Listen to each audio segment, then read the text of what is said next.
Yo guys, what up? So back again with another live stream. Today I'm going to do a little bit of tracking, camera tracking. I've been doing that heavily for the last 2 or 3 days, and I was going to do another practice session right now. So I was like, you know what? We might as well just stream it. So here we go. I went to this website here to go download some free footage, Pixel, and I think I downloaded this shot right here. Very simple shot. Just it looks like moving forward. Camera's moving forward on a probably a gimbal, but we do have some trees moving. We have some clothes moving, so we're gonna have to kind of isolate our tracks in the area where that's not at.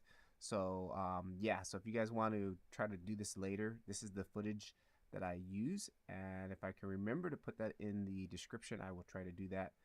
Again, also I do have a profile on here, and I put a lot of my footage on here for you guys to use, so you guys can feel free to download that. Matter of fact, this is one of my test footages I was just using in my community, and I shared that out for them. We did a quick little track on that. So all right, let's get into it.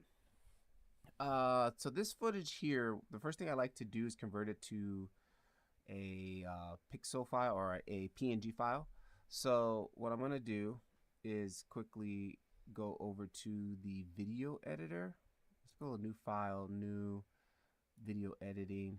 I am using the Blender Octane Edition 4.32, Octane 29.20. And let's go ahead and load in the footage here. We'll go ahead and grab that. Downloads. And then before that, I'm going to actually change this to, oh, that's actually full HD, so I don't have to do vertical. Okay, let's just drag that in.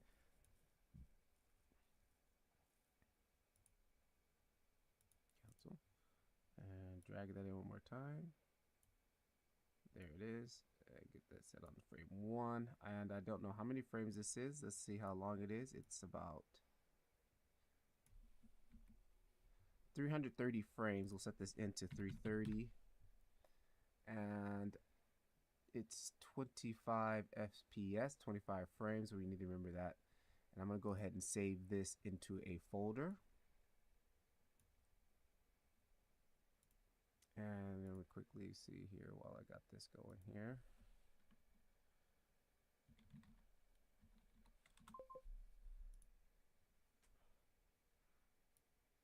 And that is working. Nice. And okay, so I'm saving this to a folder here. Let's go to tracks, tracking stream. And today is 3/30.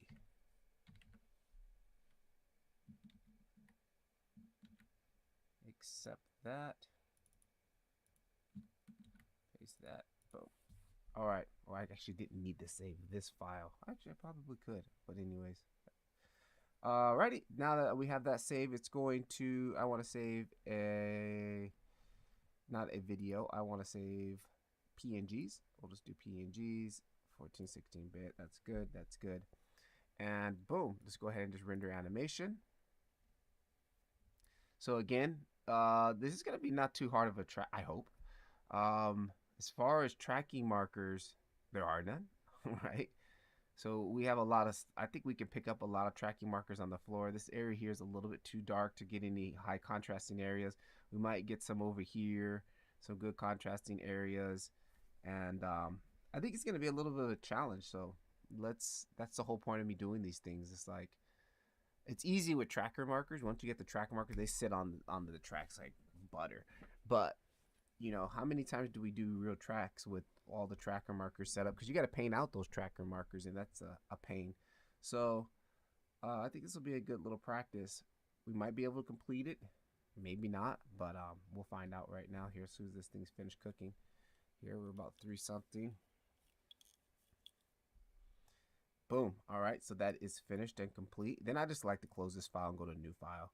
I'm going to go to my general file here. Nothing special.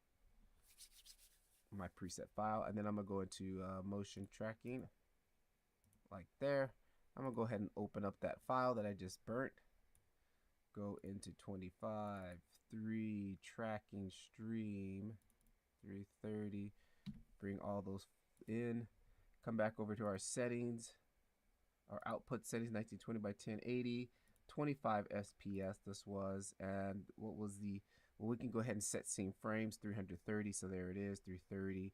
Prefetch that in. It looks horrible right now because this is a PNG. Anytime you're rendering or you're doing stuff in Octane Blender, it doesn't want a color space. It's raw color space. So I'll go down to my color space right here, color management, change this from raw to go to standard, and now there's our video. All right, what I'm gonna do on this one, I'm gonna go to tracking settings. I'm gonna go to blurry footage. It's something I purposely like to do. I'm gonna go to a fine, normalize, track settings. I'm gonna go correlation 0.9, and then what we're gonna do first of all, I'm gonna go and grab the adaptation pen, and I'm gonna just draw a line down here below, like something like this. Okay, this is where I want to get my first set of tracks at. And let's come in here to tracks. I'm gonna go to detect features.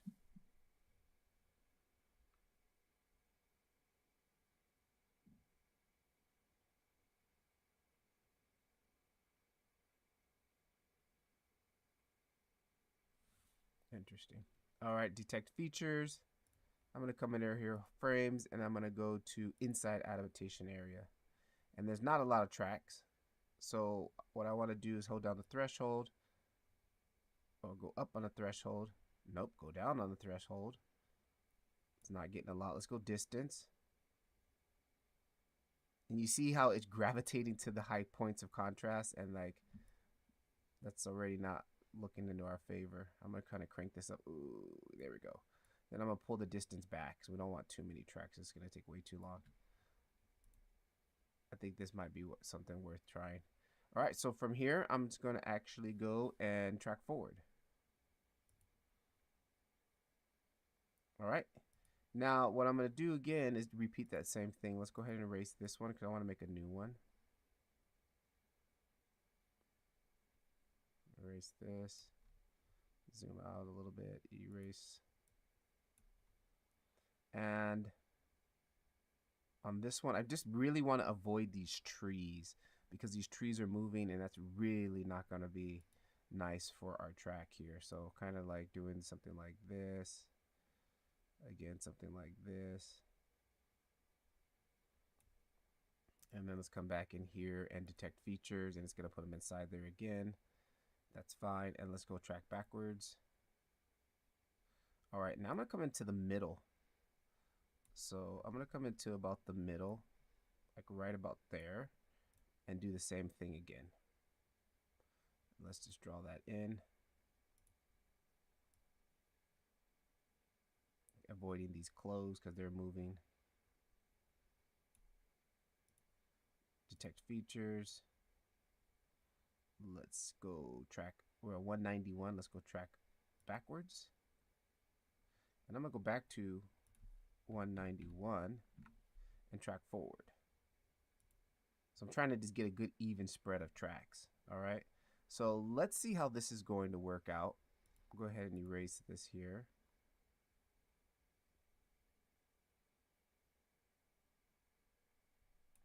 And I think I had another one at one. There it is. Let's erase this one too.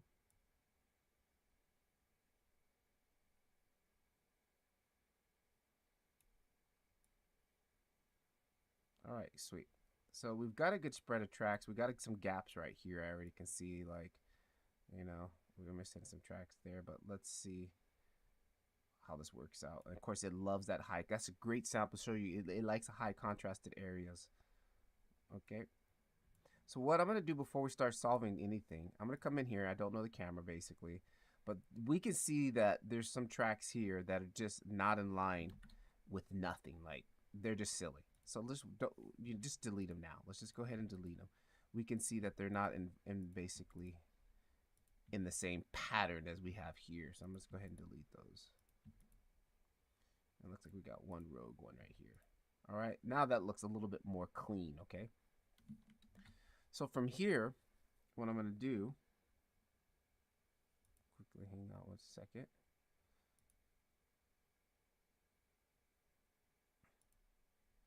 What I'm going to do here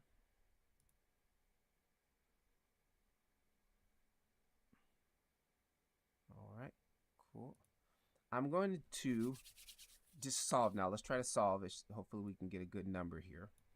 We're going to go to solve. I want to do focal, optical, radial distortion. And then what I want to do is keyframes.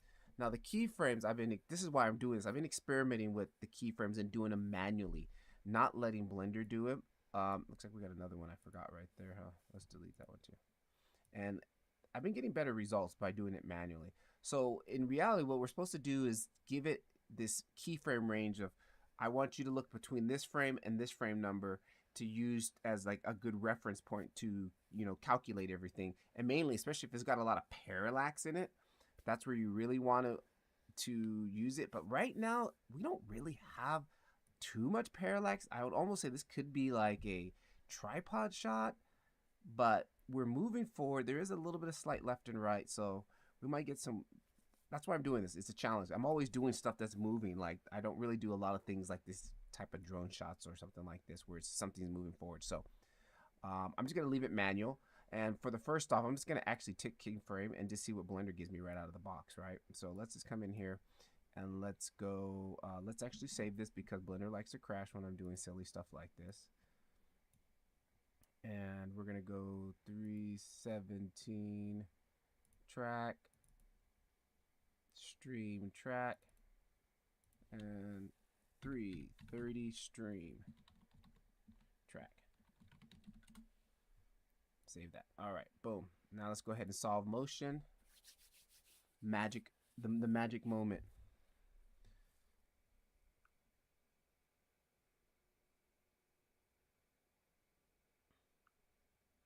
It looks like I've just got some weird spammy like email trying to fish for your account will be deleted from WhatsApp if you don't press this link.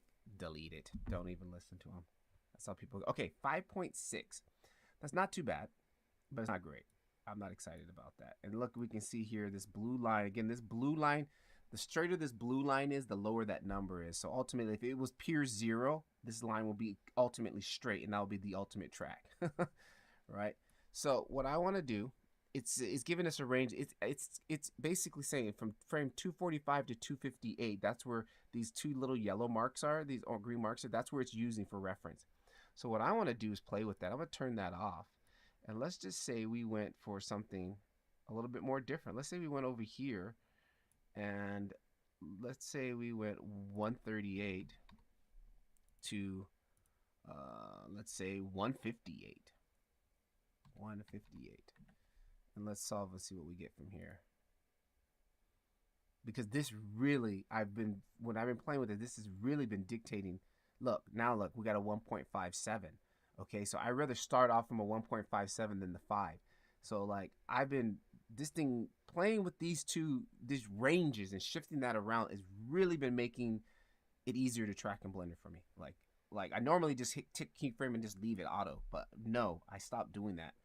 And now I'm excited about using the trackers again here in Octane, in Blender.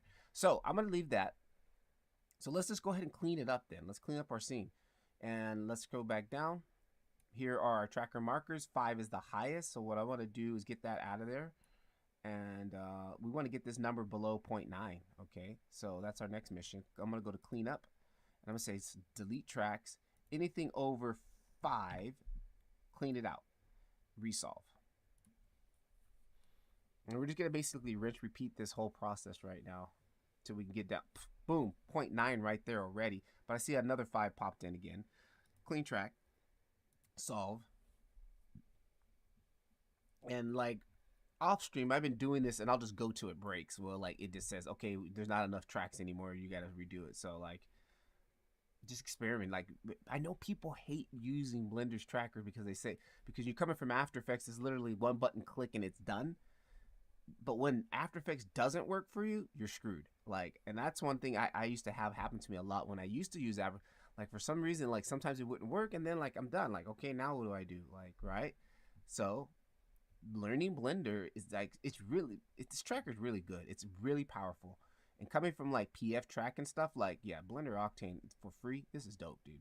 All right, we got a 4 in there, so let's go ahead and do anything with 4s. Clean track. All right, solve. Already 0.8 is good, but I like 0.5s, 0.3s, 0.2s. If I can get down to a 0.2, I know it's really solid. All right. Let's go. Okay, we got some 3s in there. I'm going to go anything 3.5 and above. Delete and clean track. I probably should have saved at one point. Just, oh, there's a 7. Let's save right now so we can revert to this if we break something. And I still see we got some 3/4s, 3s, 3/2s. We can let's push it. Let's go to 2. Anything to clear out 2s, clean. And let's see what we get. Refining. 5.6. I mean, that's pretty solid. Let's save that. Okay, for the sake of this, I'm going to leave it there. So now what we need to do, the next part is where I struggle the most with is trying to, we did the camera tracking portion. Now we need the match move, match the camera to the motion, right? Okay, so let's quickly, this is my new setup too now. Like I normally would always come in here and I would immediately press set background and set up tracking, and then Blender does its all. Now I'm kind of from watching Ian Herbert's style of tracking. What I'm gonna do is just come in here and I'm just gonna add a camera in. I'm gonna add my own camera in. Boom. Oh, did I do it? Nope. Add camera. And then with that camera, I'm gonna go here and just add in a camera solver. Okay, and now if we jump in here, let me go back to my layout so we get the full scene here. Here is the camera, and we see it moving, and it's just moving forward, right? Let's go ahead and turn on the motion trackers, right? So we can see all the tracks. And then I'm gonna jump into the camera view, and they're massive, right? So I'll come down here, and let's just size them down to something reasonable. Okay, that's pretty cool. And like we can kind of see, this is the area where all the light was. We can see it. That's looking really solid. So now what we're gonna do, let's come back into motion tracking, and then I'm gonna go ahead and scroll back here, and I'm just gonna say set as background. I don't want you to do anything else. And then what I'm also gonna do while I'm here, because if we jump in here, it's gonna probably, look at the frame rate, it's horrible. The playback is horrible. So what I'm gonna do is make a proxy. I'm gonna click on proxy, scroll this down, and I wanna just do a 50% undistorted proxy and build that. So it's just gonna make a proxy. You can do undistorted or distorted, either or. And let's let it do that. Now once it's done, I'm gonna jump back into the layout, and we're gonna click on the camera and come over here to background images, and let's see what our playback is. Yes, 8 is horrible, right? 8 frames. What I'm gonna do is come over here and render undistorted. That's what we want to see. But what I'm looking at is proxies. I'm gonna go to proxies, and we did a 50% proxy, and now look at that. Look at our playback. Boom. Look at that. 20, almost 30 FPS, 25, 28. It's playable, right? Okay, so that looks nice. Now we got to match this up. Let's go ahead and crank that up so we can see. Okay, so that's not really in there. Let me click on our camera here, and let's see if I come over here. Oh, first, before I start tweaking around with these, hang on. Let me go to, was it vertical?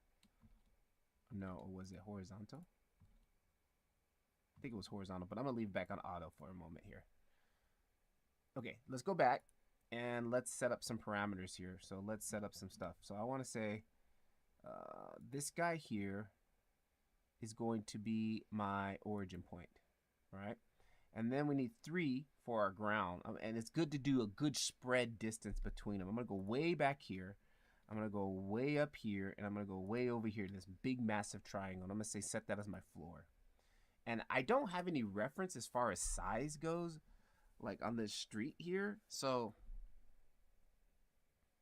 I'm just gonna eyeball it and say, like, I don't know, I have no idea. Let's just leave our scale alone then, since we don't know. Which is kind of like, you really want to, when I do tracking and I know I'm going to track a shot, I find some reference point where I'll know and get the distance. So let's just say between this track and this track, it's what, 15 feet. Okay, 15 feet. This works in meters though. So let's come in here and I'll go feet. Let's go 15 feet, should be 4.57 meters, 4.572. And we're going to plug 4.572 in there. Come in here. We're going to go 4.572. And then I'm going to say set scale. All right. And you can see my guy pops up there in the background, which that looks about right. All right. Now, let me go ahead and hit play. And let's actually go back to the viewport. I don't do it here because it doesn't give you playback. So there it is. It's looking pretty solid. Okay. But now what I want to do is really dial this in. So I like to come up to my scale, and I like to bring my grid down a little bit so I can see more of the grid. And now, importantly, anytime you move your camera, it looks like our origin point is still not proper. Hang on. When I switch back to view, let me go back to that again. Origin point, because when you set your floor plane, it shifts the origin point. So you should set your floor plane first and then set your origin. And let's just set our origin again to, what was it? I don't know. Let's just pick this guy here and set origin. It's a boom there, brings it back. It's looked pretty far. Let's bring it a little bit closer. Origin point. There we go. All right. Anytime we move our camera, we have to be pivoting around our origin point, okay? So what I'm going to do is come up here and go to 3D cursor. And now if I go ahead and select my camera, and if I go G rotate on the Z, like you can see I can move this around, but we always want to be pivoting from this point of our 3D cursor, okay? So overall, I think my placement doesn't look that bad. And it still, to me, seems like we are slipping a little bit. So let's come over here to our, this is where I start to mess with my, focal length. I don't know the focal length of this camera, but now look, you can see things got a little bit better. So I'm kind of like, let's say if it was, maybe it was a 85, I don't know, 80. I'll just kind of kept playing with this until it looks like it's sticking, and then there'll be a point where it's not going to be like good anymore. So back it off at 50. Now look at it, it's not really that's horrible. I think we were better with closer to 50, right? 50 looked a little bit more better. What if we go 55? No. Let's go back to 50.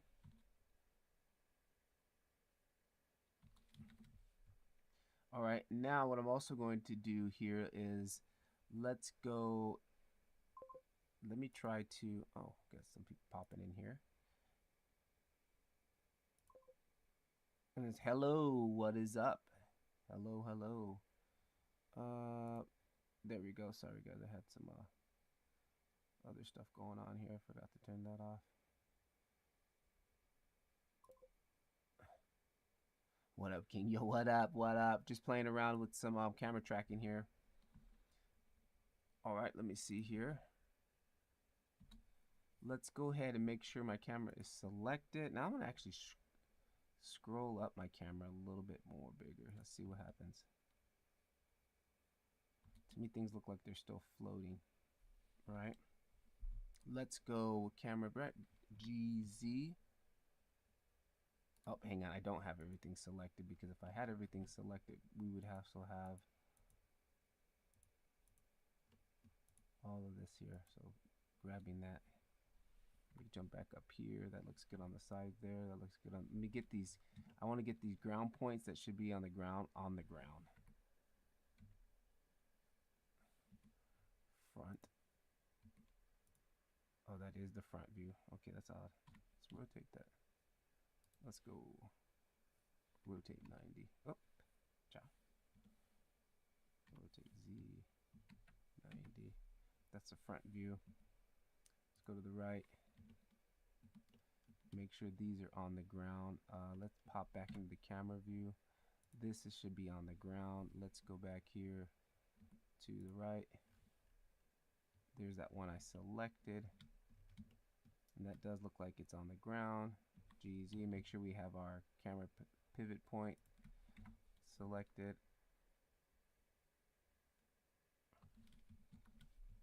Okay, it doesn't look like it's sinking in for me right now, and I want to know maybe if I switch this back. No, that doesn't look good at all. Horizontal, I always switch to horizontal when I was in vertical mode, so it should be vertical.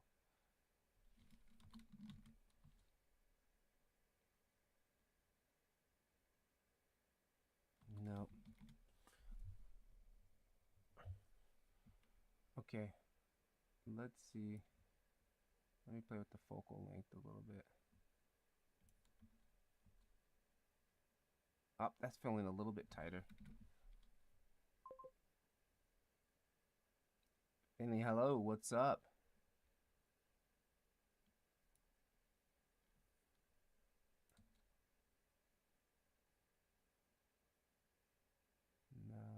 Still things are sliding around too much.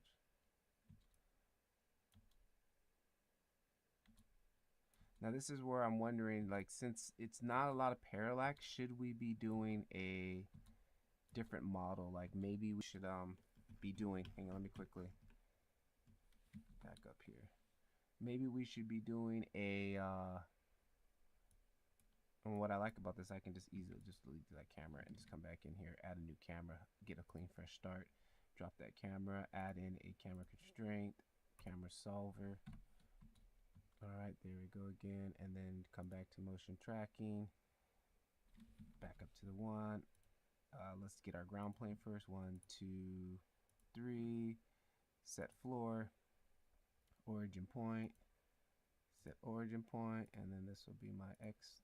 So let's jump back in there, come back here, set as background, and let's jump back into layout. I'm not going to mess with the scale this time because last time, you know, I was estimating the scale that could be throwing it off. All right, render undistorted, and we want to see 50%.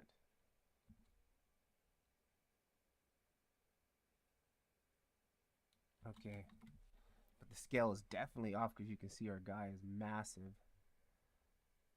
Let me grab my camera, move from 3D cursor, rotate on the Z, get that like that. Let's go ahead and scale this down. All right, grid plane. Okay, it does look like we need to rotate on the wide. Try to get that horizon to line up and start to try to line some of these lines up.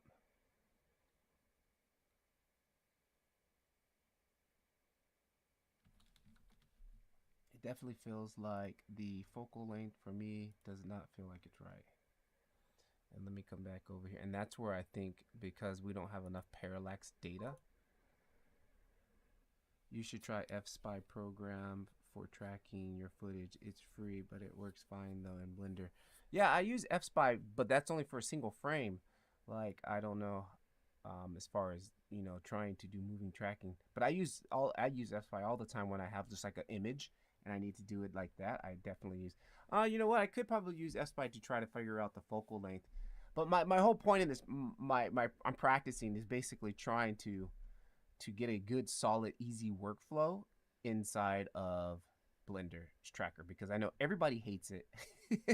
So like, I'm just trying to demystify the problem with this. I mean, it's really good. Like, I get tracks. It just takes a little bit of time to dial these tracks in. Now, this is where I was wondering if I should have tripod on, because technically, if I go back to my chart here, my cheat sheet, let me go back to that really quickly. 3D. I have this like little cheat sheet that I use to help me out. Hang on, let me find it. Here it is. And we don't have a lot of parallax in this. So camera movement, right? Perspective changing.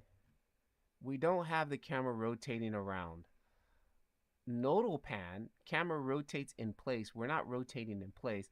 It's almost static, but the camera is moving forward. So look, for static, FSpy really helps out to use that. Nodal pan, rotation in place. Again, we could use FSpy. Camera tracker, perspective changes or rotates around an object. Like, I feel we're like in between here. So I think tripod is not on a tripod. It would still be moving forward. That's why I feel like we're not fully there yet. As far as camera data, let me see what kind of camera data did it give me. Because this is just some footage I've downloaded off the internet, right? Tracks. Hang on, proxies.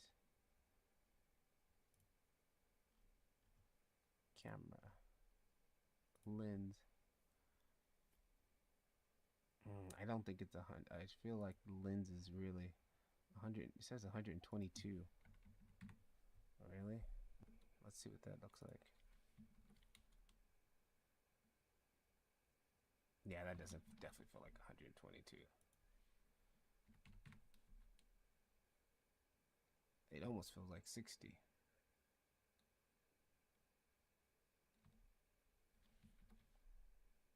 And let me quickly also check something here. When we come back to our first frame there's our tracks. Oh, okay, they are kind of set off a little bit. Okay, that might not be as far as I thought they were. Let's do this. Let's get a ground plane in here. Let me hide this guy. And that also means he, like, since he's large, I use him for reference. That's really telling me that this scene is really small. That doesn't help us when we render in Octane, because Octane likes to work in real world scale. And if, like, we're trying to, like, you know, that doesn't really help us. So I'm really going to go back and play with that. What did we use? 4. I think it was a value of 4 on our scale. 4.2 set scale. Let's get this 2, these guys here. 1, 2. And check it out. Yeah, let's just do that and go ahead and set scale. Like, that felt better. Like, see, that looks better and feels better right there. Like, how small he is there.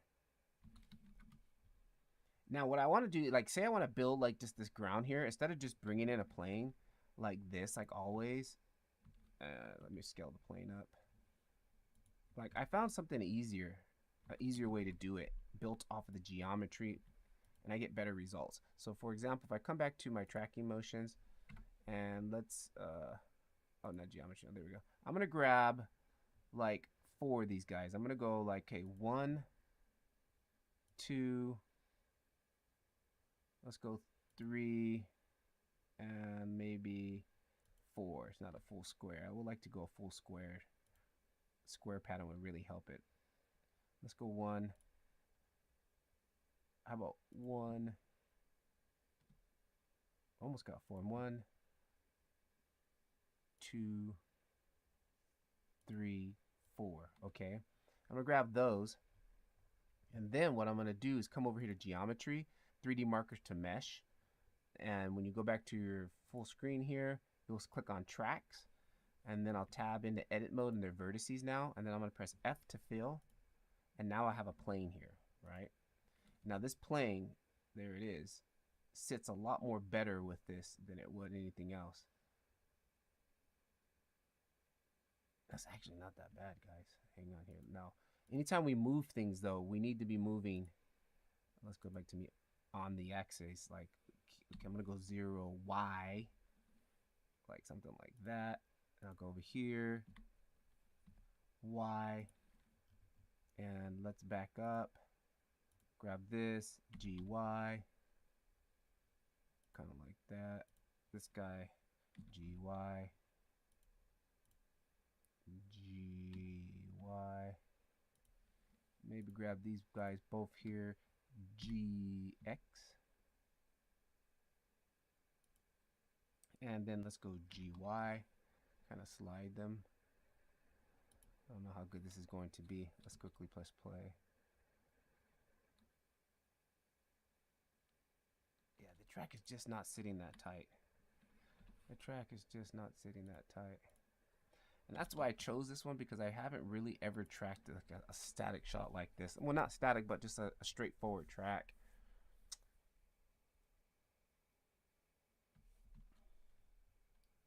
Feels like the camera's sitting too high also. Let's select the camera, turn back on my 3D cursor. Let's go GZ. Kind of push this down a little bit.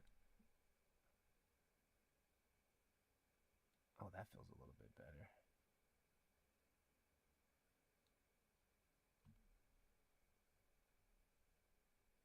Let's come back here, click on this ground plane here. And for the sake of it, what I want to at least do, GX, Y. And let's grab this guy here and this guy here and go GX. Let's drag him down into the distance. GX, Y. GY. Oops, that didn't do that right. GY. Oh, looks like I probably made an extra vert there. Select all, mesh, clean up, merge by distance. Yeah, one vert, removed one vert. Okay, good. GY.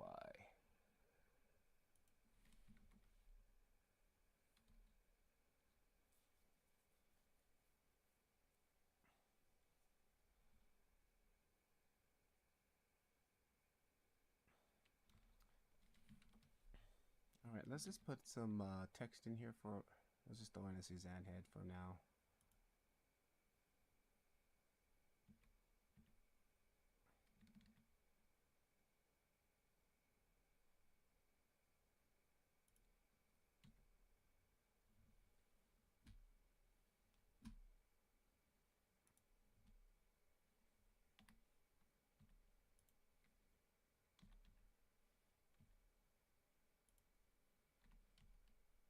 Oh, that's that red 3D cursor point. Orange.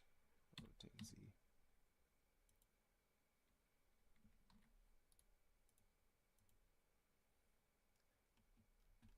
And let's just. Oh, this thing is massive, huh? Let's just put it underneath. And again, set this back to medium point.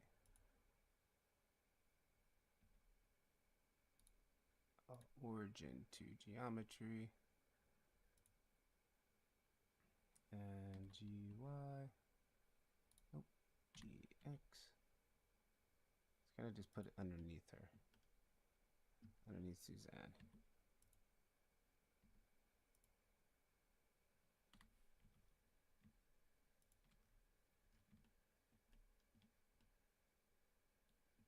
Again, these should be on the ground here. I think the camera's still way too high.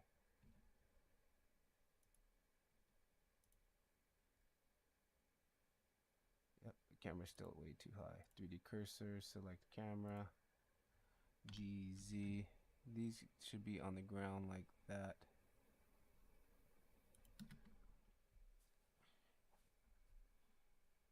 All right, let's jump back in. And this cube, this plane here, let's just scale it down. I don't know, man. I mean, that could probably work, right? That could probably work. Scale on the Y. That could probably work. Now, let me quickly just show you guys like how we would set this up in Blender now, in Octane, for example. It's fairly easy. It's not that hard. Like if we go into render mode, that's what we're going to see, right? Of course, I don't have the background in. So we need the opacity first. First thing first, we'll click on render. Your render settings, come over here down to opacity channel. Boom. Now it is. There's that, right? And then I'm going to come into shading. I'm going to go into my world shading. And I'm going to change to a outdoor HDRI, something outside. Quickly here.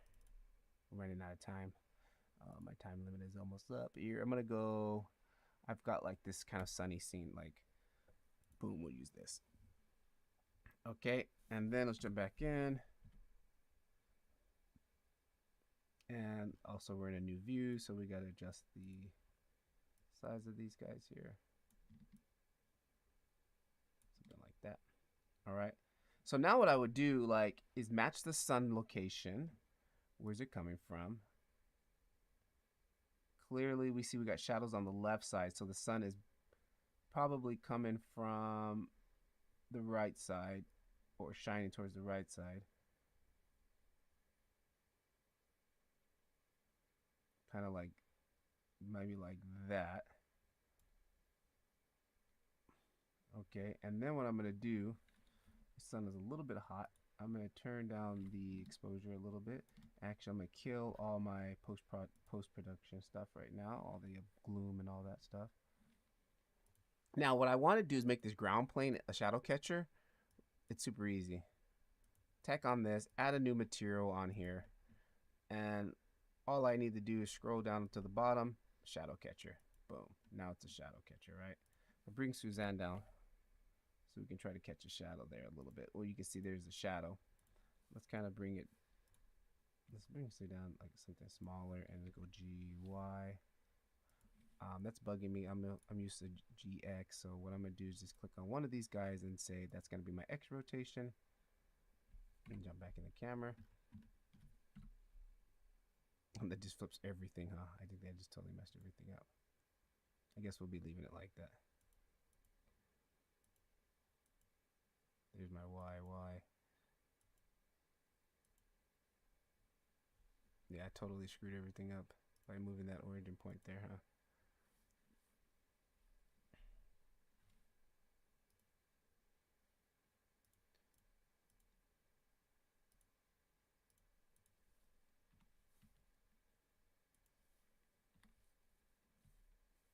I'm just used to X all the time right there. Okay, boom, there's that. Let's just make her a little bit smaller. Easy.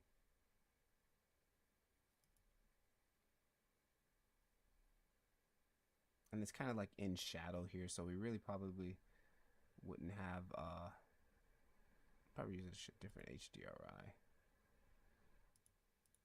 Something a little bit more, not so direct with the sunlight. Let's kind of go with this guy here, see what that looks like.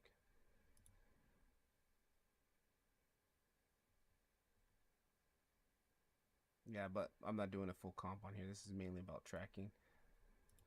Hide this guy here. And let's bring it GZ or GX.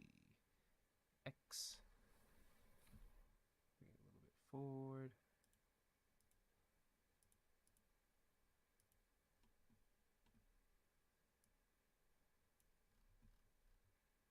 Just gonna throw one of my materials on it really quickly here, just for not to have material on it. And all these edging here that we see with this pixelated edging, that's just because it's not a pre-multiplied alpha, which is no big deal. We have them pre-multiplied. We can do that later in post. But that's kind of pretty much.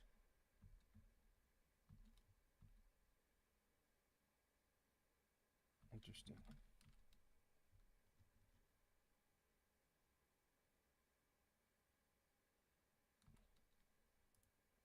I still don't like it. This is a kind of a failed track on this one.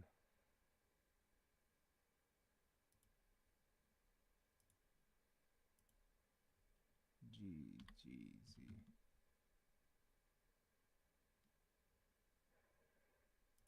Still doesn't feel like it's.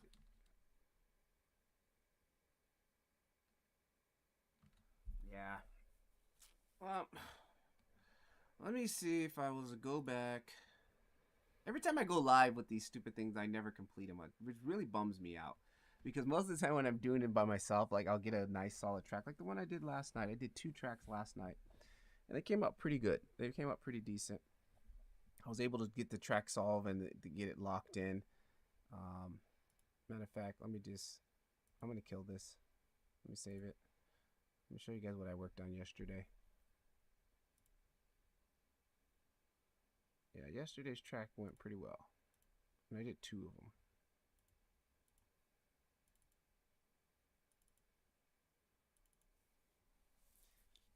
And this, I did it like really quickly. Like it was like 30 minutes and I was done. And I didn't really tighten it down, but I got it to where I was happy with it. Just let it load up these images. Yeah, I gotta work on those straight tracks like that where it's just going straight forward. Because I did one yesterday where it's rotating, and I got that one to line up. Why is it taking so long? It shouldn't be taking that long. Did the server crash? Or is it waiting for something like denoiser or something? Denoiser is off. Compositing. Octane compositor. Octane compositor is off. AOVs.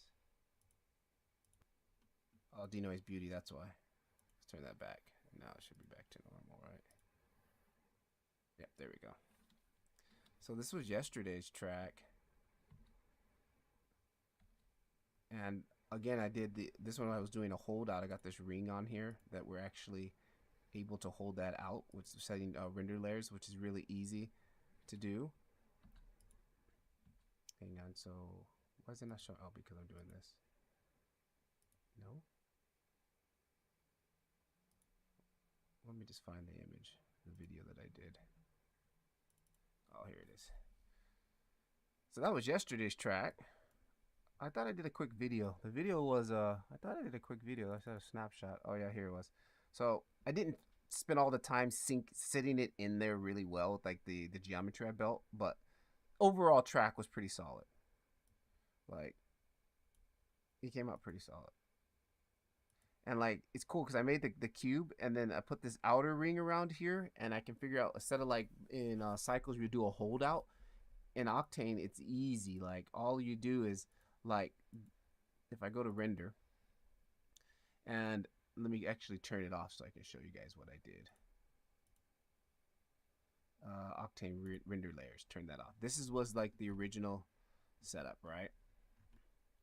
I've got this box inside here and I've got this box here. So if I hide this, like, there's two pieces, right? And then if I unhide it, I've got the inner box and then this outer box. This outer box is just to hide the back box here, because if you will see it when it's rotating around, you will see it. So I use this back box as a separate piece, and typically in cycles you will do a holdout material on here. We have holdout materials, we have null materials, and like, or I could change it to a shadow catcher, but I don't want any shadows to be on this here. So what we do in Octane is like, okay, I want this to be visible, I don't want this to be visible, but I still want it to block and hold out anything that's behind it and only show video around this area. So what I do is I click on this, you turn on render layers. Once you turn on render layers, and let me go to where I show you where I have it, the setting. On this area right now, it's holding out, like we don't see it. How come I can't see my video behind there? What's the video not showing? Oh, background images. Should be that. Why is the video not showing? There we go. There it is. So this area now, you can see we're only seeing the video around there. And the way I do that, there's the material that's holding it out. When you click on this, into my render layers here, my render ID, right now, if I set it to 1, everything is going to render normally, right?